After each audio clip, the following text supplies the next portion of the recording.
My name is Bridger Frederick, and today we're talking about all things beach access.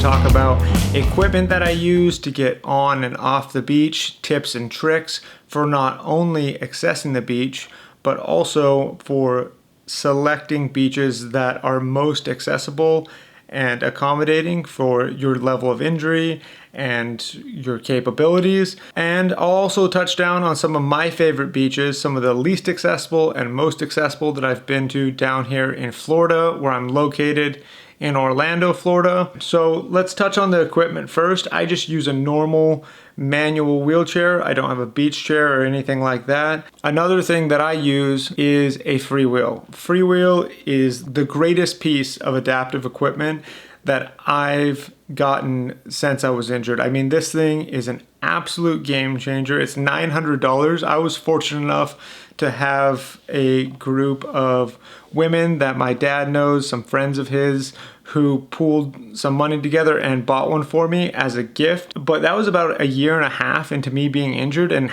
I would have got this the day I got out of the hospital had I known what an absolute difference it was going to make. I mean, this thing has allowed me to go hunting and camping and to music festivals.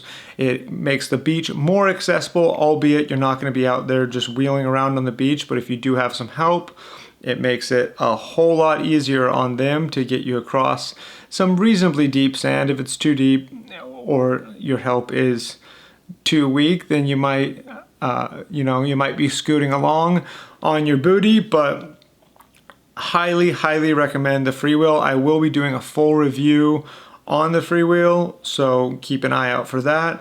Scouting for beaches. Two options. You can either choose beaches that are handicapped accessible, known to be handicapped accessible, and those beaches are few and far between, and they tend not to be that handicap accessible in my experience, except for like there's ones here in New Smyrna and Daytona that are like really hard packed sand that you can drive out onto, and that's super accessible because you can pop right out of your car and the sand's hard enough you can wheel around on. I don't know if there's a lot of beaches generally in the world that are that way, but there's a couple in Florida.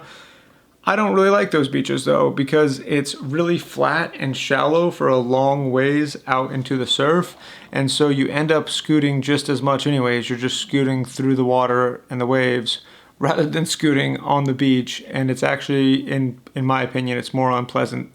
If you just want to be on the beach and sit and chill and get some sun, that might be the perfect fit for you. But if you want to swim and get out in the ocean, I would recommend choosing beaches differently. So what I do is I look on Google Maps. Google Maps is a huge friend when it comes to scouting out beaches.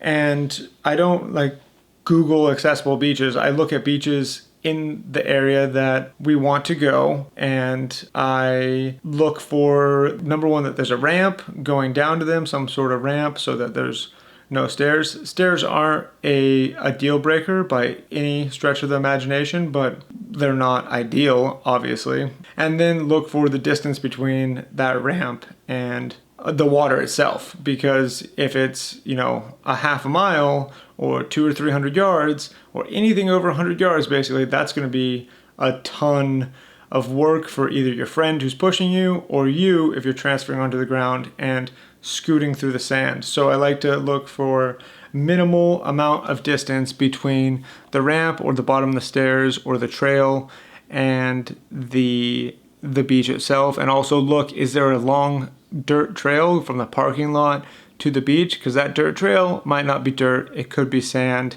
and definitely want to take that into consideration. So scouting it out on Google Maps is definitely a friend. One thing I will say, if you're planning on scooting in the sand, you gotta be mindful of how hot that sand's gonna get. I actually got burnt really badly last year. My girlfriend and I were down in Port St. Lucie at a beach down there, and it was like a nice boardwalk out onto the beach, and then it was probably, I don't know, 60 yards out to a spot where we were gonna set up our umbrella, hang out, swim, enjoy the afternoon. We got there about 11 a.m.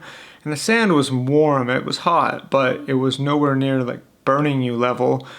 Well, by about 2 or 3 p.m., it was 95 degrees outside, 95% humidity, beating sun, and it was absolutely scorching. It was too hot for us to stay on the beach, even the area that the surf was hitting, and it was wet. We didn't have enough water, we didn't have enough food. It was just way too hot. It was miserable. Our dogs, if they went anywhere near the dry sand, were burning their feet. I mean, it was scalding hot.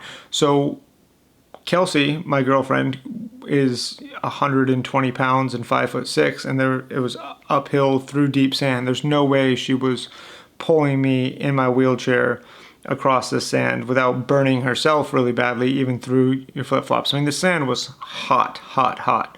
And so what we ended up doing is taking a beach towel, soaking it in the ocean, getting it really wet, and then I tucked it all around in the back of my swim shorts so that it was, and I laid it on the ground and folded it and sat on it, then folded the back up and tucked it into my swim shorts so that my butt and the bottom of my legs were on top of this wet towel.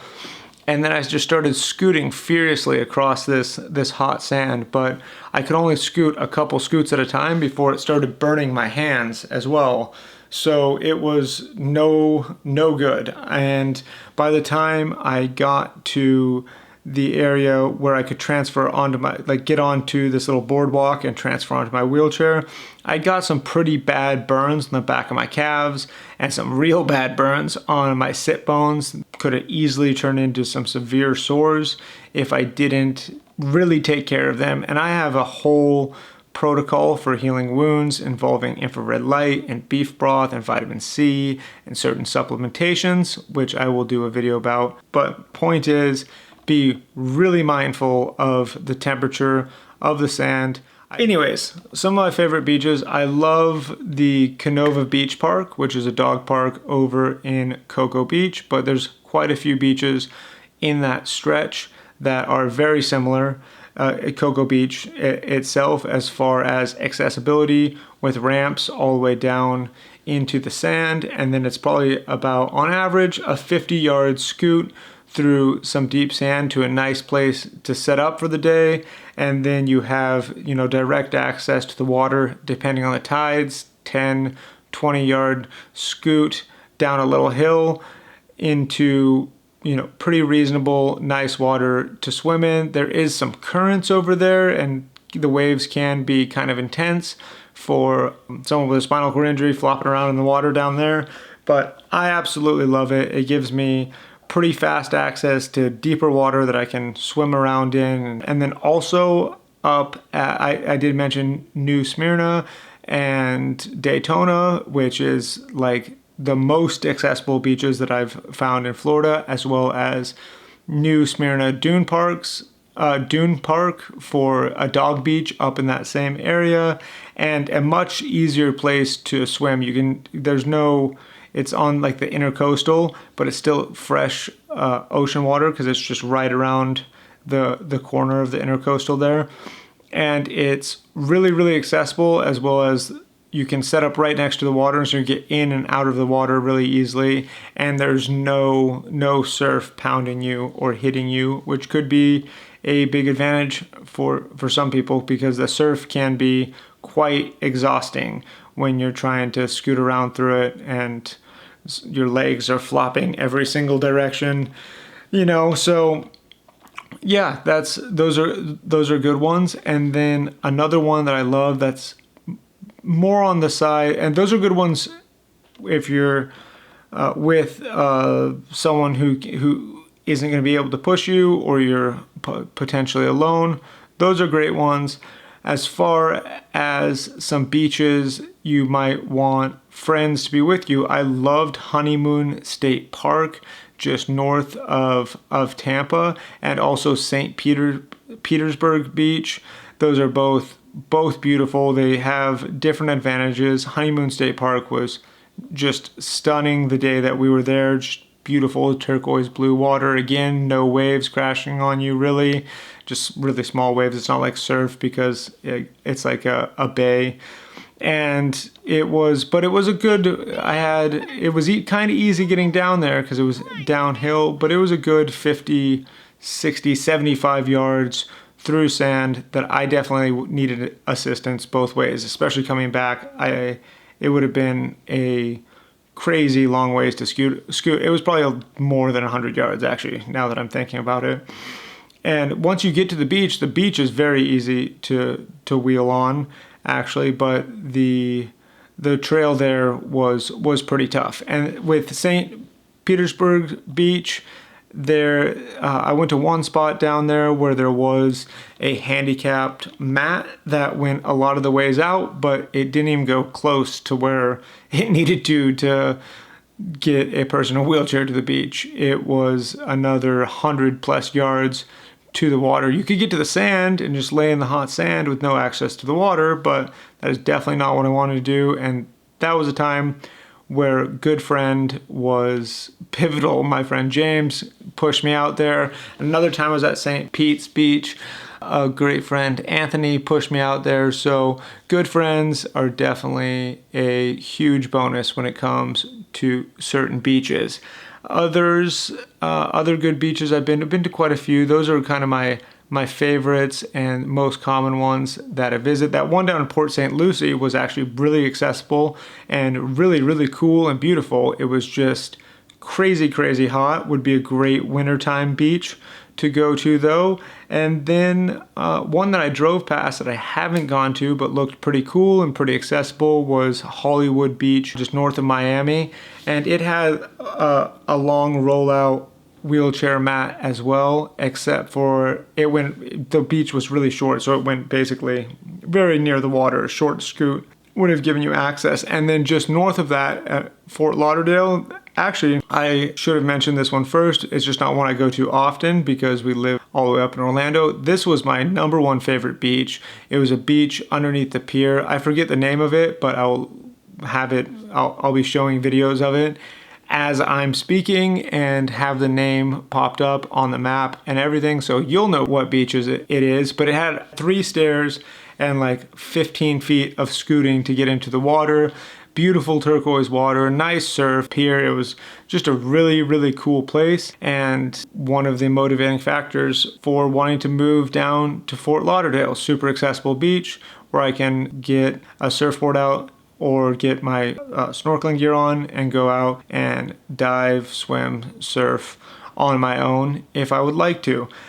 So I mentioned South Beach already. They have a beach wheelchair, which is super cool, but that's something that Google can provide information about better than I can because I have only utilized that beach wheelchair one time, but it's pretty dang cool.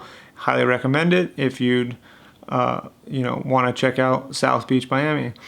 So yeah, that's about it as far as beach related access goes. I will be making a video very soon about utilizing the sand to do physical therapy, making kind of different devices out of sand to do stretches or hold your body in positions that are a real pain to get in by yourself as a paralyzed person in just your normal environment in your home. So stay tuned for that. And other than that, thank you so much for joining me. Love you guys. And please like and subscribe and comment anything down below, any questions or critiques. Tell me you hate me, tell me you love me, whatever it is, it all helps the algorithm for me. So peace guys. I will catch you on the next one.